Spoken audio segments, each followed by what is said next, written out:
આજરોજ દાહોદ જિલ્લાના ગરબાડા તાલુકાના દેવદા ગામે આદિવાસી ભીલ સમાજની મિટિંગ મળી અને આદિવાસીના ભીલ સમાજના લગ્ન બંધારણ માટે સર્વસંમતિથી દેવદા ગામે લાગુ કરી દેવામાં આવ્યું છે અને ભીલ સમાજના જે નિયમો અનુસાર આજે ભીલ સમાજનું જે લગ્ન બંધારણ છે તે ચલાવવામાં આવશે.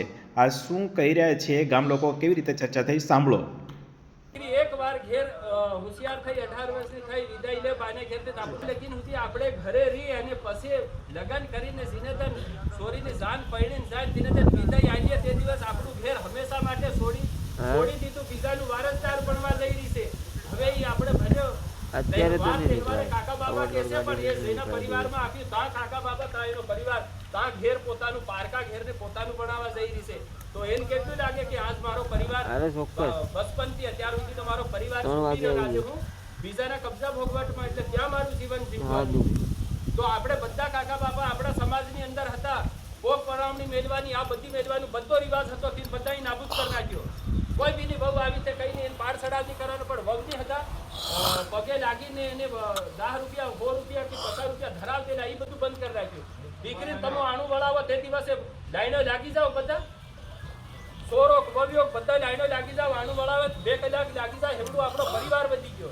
તો એના નામનો એક રૂપિયો નહીં ધરાવી લે આપણે અને એની દીકરીઓના રૂપિયા સારું લડાઈ ઝઘડા થઈ ગયા. આ રૂપિયા કઈ મેળ્યા આને રૂપિયા કા મેળ્યા એમ કઈ એના લડાઈ ઝઘડા કર્યા. પણ બધો આપણો કુટુંબ પરિવાર મારા આટલા મોટા કુટુંબની દીકરી આ પરિવાર છોડીને જઈ રહી છે બહારે, તો બેટા બધું લાઈન લાગી જાવ, 100 રૂપિયા ધરાવો, પસા ધરાવો, એનો ફોડો ભરાઈ જાય પૈસાનો હે અને ખુશીથી હારે વળાવો. આ કેમ નહીં કરી રહ્યા? આપણી દીકરીને કેમ દુઃખી કરી રહ્યા? કાકાના ઉભારી તો હજુ સાંજવાથી જો એટલે બધાને ખબર છે. એટલે આપણી દીકરીને તમે રડતી જાય કે હા કાકા ખાઈ ગયા ને બાબા ખાઈ ગયા, જાવ બીના જાવ એમ કે વધારે રડાવે. હે કાકે ખાતું બાપે ખાતું બધાએ ખાતું હાવ શું છે એમ કે અને એમ કરીને દીકરી ને રડવું આવે તો રડાવે પણ આપણે એનું કેમ ખાવું એમ કે એનું ખાવું તો વહુ બીજા ગામથી ડાયા એને વહુ માટે આપણું વ્યવસ્થા કરીએ અને સારી રીતનું કે બેટા તમે આ આપણી દીકરી માટે વ્યવસ્થા કેમ નહીં કરી? આપણી દીકરીનો બાપ રે અરે સારી રીતે આપણી દીકરી ઓટો બનાવી બીજા માણ હું આહારે માજી ત્યાં ઓટો બનાવીને કામ કરે, જીવ જંતુ કડી ખાઈ જાય ખતરામાં આપણું પોતાને ઓલાદની મેલી રહ્યા છે. ઈંટડા કુળ કેરના પડેલા 3 હેડવા આપણી દીકરી જાય કામ કરવા. તેના કરતા એક શપથ લીધો અને કહી દો કે ભલે મારા ઘરમાં વહુ આવે એનો બાપો રૂપિયા લે કઈ પણ હું મારી દીકરીના રૂપિયા નહીં, મારી દીકરી હારે વળાવી તાંજ રહે અને તાહતી મારી દીકરી એના બાળ ગોપાલને એજ્યુકેશન કે ભણતર કે ગમે તે વ્યવસ્થા કરે.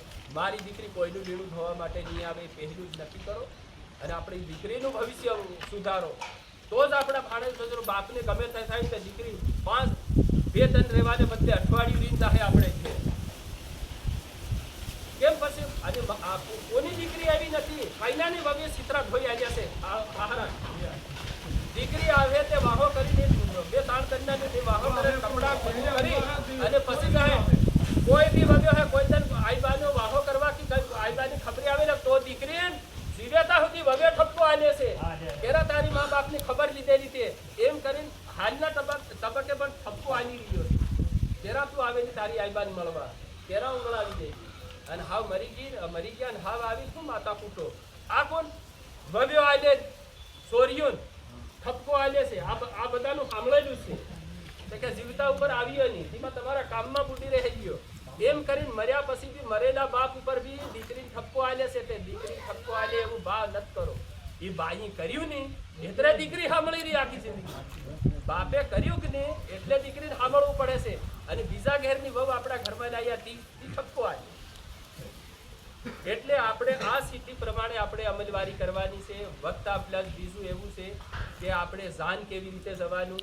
આખા ઘરના માણસો બધા હોહરી બહારી હું કામ જાવ છો જાન? આજ આપણા કુટુંબની જાન જઈ રીતે વહુ છોરાને કીધું બેટા તું તૈયાર થા આ જાન તાર જવાની છે. બાકી હમો બીજા માલ ઢોર ખેતીવાડીનું હાસવવું.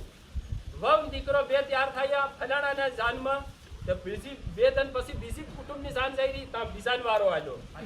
આટલા દીદી બધા હું કામ આટલી મોટી જાન દેખા એમ કેમ કરો? 2-3 ગુજારો થઈ ગયા આપણા સમાજના બધે ઘેરના વ્યવસ્થિત માણસો છે લગ્ન કરાવી લાવો. આગેવાન માણસો અને પટેલ મેલ્યા એના નકેલ કરી દેવાના યા સાંજની સાંજ પડે પૂછે આપણે વિધિ થવી જોઈએ મનક મરી જાય તેની વિધિ કેમ કરો બધું ફૂલહાર ના બધું શું કામ ભમેરો તે હેમ લાડાન હતું કરવાનું આપણે તે ખાલી નાસે ને કૂદે ને પીન દારૂ પીન બધું કરીને નાચવાથી થોડાય ને વિવાહ થાય છે એની એવી રીતે હમ દેહરામ ભરાઈ ગયા એમ કે ગળે કર્યો નિરંતરના તે દેહરામ ભરાઈ ગયા દેહરાની રસમ વિધિ કરો ને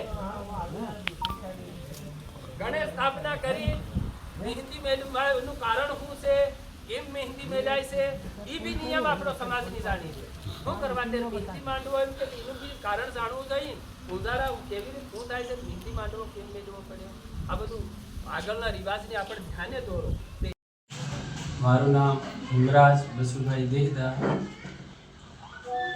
આજરોજ તારીખ 19/2/2026 વાર ગુરુવારના રોજ અમારા ગામમાં ભીલ સમાજ પંથની મિટિંગનું આયોજન કરવામાં આવેલ છે જેવામાં અમારા ગામના પટેલ તડવી પૂજારા તમામ ફળિયા 22 ફળિયામાંથી તમામ આગેવાનો હાજર રહે ગ્રામ પંચાયતના સરપંચ તલાટ સભ્યો તમામ હાજર ઉપસ્થિત રહ્યા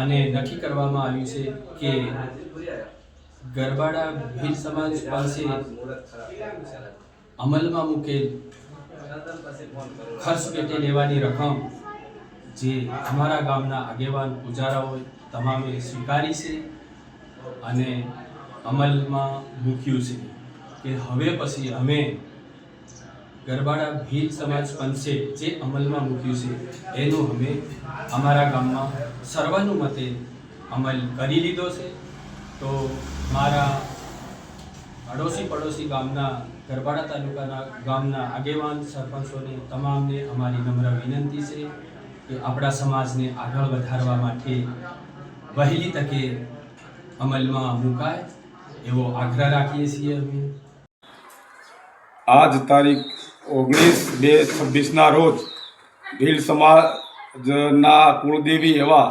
ચામુંડા માતાના મંદિર દેવધા ખાતે દેવધા ગામના ભીલ સમાજની એક બેઠકનું આયોજન કરવામાં આવેલ જેમાં ગામના સરપંચશ્રી તાલુકા સભ્યશ્રી તમામ ગ્રામ પંચાયતના સભ્યશ્રીઓ તેમજ ગામના આગેવાનો તમામ ફળિયાના આગેવાનો પટેલ પૂજારા અને ભક્તજનો ઘણી મોટી સંખ્યામાં હાજર રહેલ હતા અને આદિવાસી સમાજને લગ્નમાં થતા ખોટા ખર્ચાઓના દેવામાંથી બચાવવા માટે અને ભાવિ પેઢીને શિક્ષણ અને વિકાસ તરફ આગળ લઈ જવાની નીમ બનવાના હેતુસર ગરબાડા તાલુકા ભીલ સમાજ પંચ દ્વારા નક્કી કરવામાં આવેલ લગ્ન બંધારણનો સર્વાનુમતે અમલ કરવા સર્વાનુમતે ઠરાવેલ છે અને તેનો આજથી જ અમલ કરવા સર્વાનુમતે નક્કી કરેલ છે તેમજ અન્ય ગામોમાં પણ આ જ બંધારણ મુજબ અમલ કરવામાં આવે તેવો અનુરોધ કરવામાં આવે છે. નિલેશભાઈ દેહદા, નિવૃત્ત વહીવટી અધિકારી અને દેવધા ગામના રહીશ